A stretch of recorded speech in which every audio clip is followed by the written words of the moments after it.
வணக்கம். நான் உங்கள் மனநல மருத்துவர் தண்டபாணி நந்தகுமார். கண்களை மூடிக்கொண்டு கற்பனையில் இந்த காணொலியை கேட்கவும். சொட்டு சொட்டாக நிறைந்த வாளியை காத்து நின்று பாதுகாத்து யாரோ வந்து கவிழ்ப்பது போல சொட்டு சொட்டாக சேர்த்த காதலும் கவிழ்வதுண்டு. வானமெல்லாம் சிவந்திருக்க அதை சுவரோடு சாய்ந்து ரசித்திருக்க கையில் காஃபி குழலையோடு இந்த தருணம் இப்படியே நின்றுவிடாதா என்று மெய்மறந்த தருணத்தில் சூரியன் நம்மை தனியே விட்டு செல்வது போல காதல் நம்மை தனியே விட்டுவிட்டு அஸ்தமனமாவதும் உண்டு.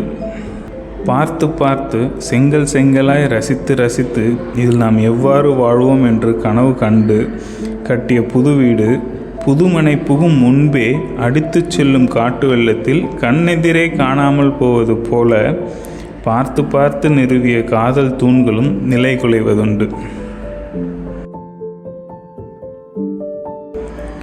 நெடுந்தூரம் கடந்து மைல்கள் கடந்து பூக்கள் பூக்களாக தாவி இனிப்பை மட்டும் கூட்டி சிறுக சிறுக சேர்த்த நெக்டரை அடைக்காத்த தேனடை தேனியின் கண்முன்னே களவாடுவது போல இனிமையான நினைவுகளோடு மட்டும் சேர்ந்த காதலை சூழ்நிலையோ சந்தர்ப்பமோ சாதியோ மதமோ மனிதரோ மடையரோ களவாடுவதுண்டு.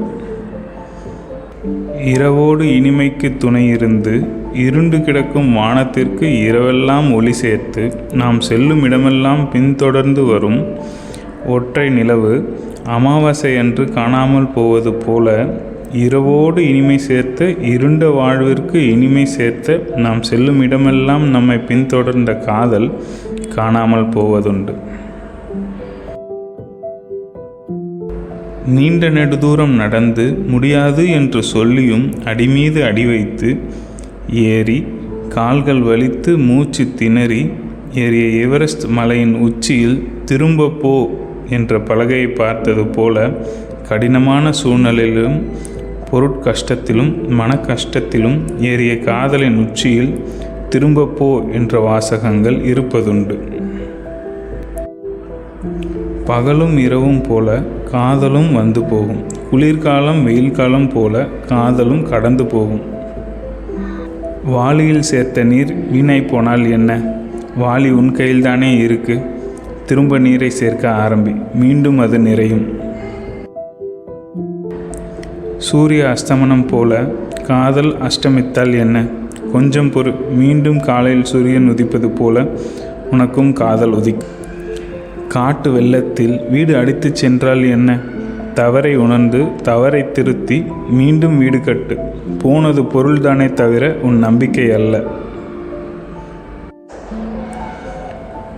தேனாடையை திருடும் கள்வருக்கும் கயவருக்கும் தெரியாது தேனியிடமிருந்து தேனை திருடிவிடலாம், தேன் செய்யும் அதன் திறமையை திருட முடியாது என்று.